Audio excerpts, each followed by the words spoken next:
suis donc le rapporteur de l'atelier présidé par le collègue Adrien Giuliano, qui s'intitulait « Quel rôle et responsabilité pour les collectivités dans le processus de cette décentralisation ?» Autant dire un atelier qui traitait de la décentralisation, et donc un sujet assez vaste. Alors, il a bien sûr été rappelé par les Français comme par les Roumains que l'intérêt de coopérer sur cette thématique et d'échanger sur cette thématique de la décentralisation, c'est qu'on s'enrichissait à la fois des réussites et des échecs que chacun de nos pays a connus dans le processus de décentralisation, de transfert de compétences. Et le président du JDEC de Prangva nous rappelait que la France n'était pas complètement un modèle en matière de décentralisation, ce que les Français ont bien voulu accepter, bien sûr, puisque de part et d'autre, la décentralisation est jeune, et cela a été rappelé. En Roumanie, elle date d'après la Révolution, bien sûr, et en France, elle date des années 80 avec les lois de décentralisation. Alors, il a été traité du sujet, bien sûr, du partage des compétences dans les réformes à venir, et plus largement de l'organisation des compétences entre les différents territoires.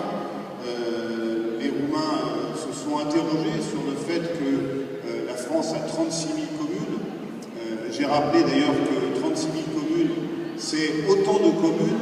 que le reste de l'Union européenne jusqu'à l'élargissement de 95. C'est-à-dire quand l'Europe était à 12,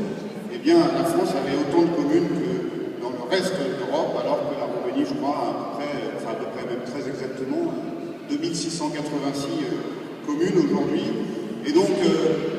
chacun, effectivement, de part et d'autre, a ses enjeux. Pour la Roumanie, c'est bien sûr la réforme de la régionalisation à venir. Et puis, pour la France, ce qu'on appelle la rationalisation de notre millefeuille administratif, la question qui revient régulièrement de la disparition des départements, mais qui vraisemblablement n'arrivera jamais, en tout cas pas dans un proche avenir, et donc la question de cette rationalisation avec la coopération intercommunale qui a répondu effectivement à cette dissémination des communes sur le territoire français, mais qui en même temps a rajouté un niveau dans le millefeuille. Il y a évidemment l'enjeu des métropoles, c'est l'enjeu de la réforme en cours en France, qui à la fois complique et simplifie notre millefeuille administratif. Alors il y a bien sûr ont été abordées des questions de quelle gouvernance et quel rôle avec l'État. Et un président du JDEC roumain s'est interrogé sur le rôle des préfets en France. Comment est-ce que des personnes non élues pouvaient avoir autant de pouvoir en France face aux collectivités locales, elles disposant de conseils élus démocratiquement, même si, encore une fois, par la décentralisation, par définition, le contrôle, la tutelle exercée par l'État, qui s'exerçait a priori, s'exerce désormais a posteriori, et au final, si besoin est sanctionné par la justice administrative, par le tribunal administratif en France.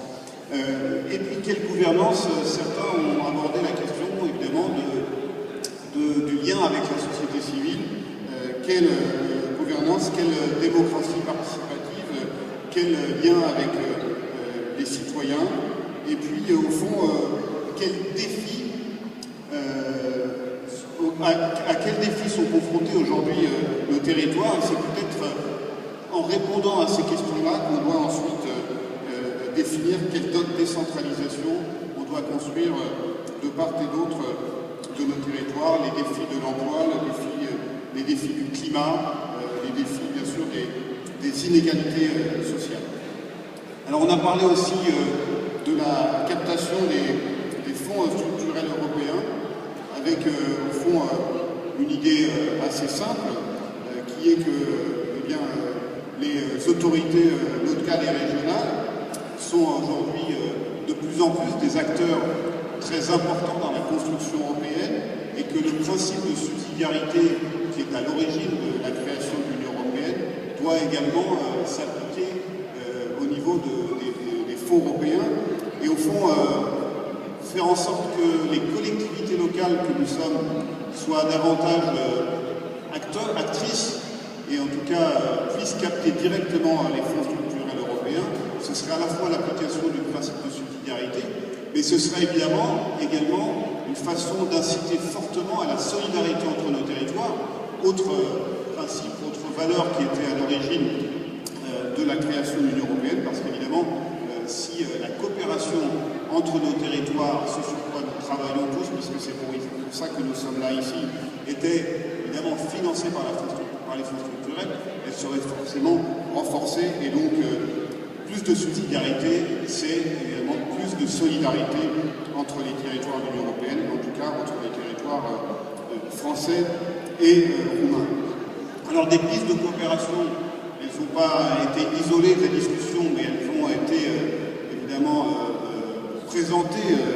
au fur et à mesure des interventions de chacun. J'en ai noté quelques-unes. Les questions sociales et d'enfance qui permettent effectivement de faire un lien important entre la décision publique et les citoyens, qui interrogent à la fois sur comment on peut coopérer ensemble sur ces questions, mais en même temps quel lien on crée dans notre gouvernance avec la société civile. Les questions du climat,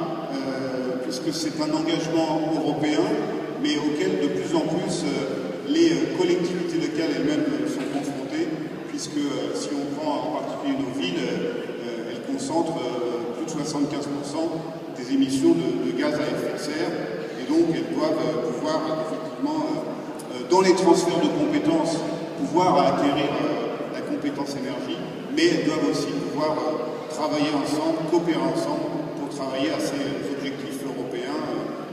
qui ont suivi les engagements de Kyoto. Enfin, la décentralisation par elle-même, les rapports des collectivités locales avec l'État sont elles-mêmes un sujet de coopération qui nous anime aujourd'hui, qui ont animé effectivement cet atelier, mais qui peuvent animer des relations de coopération entre nos collectivités dans le cadre de leur convention ou de leur juridique. Voilà une synthèse de ce qui a été dit au cours de cet atelier numéro 4. Je vous remercie.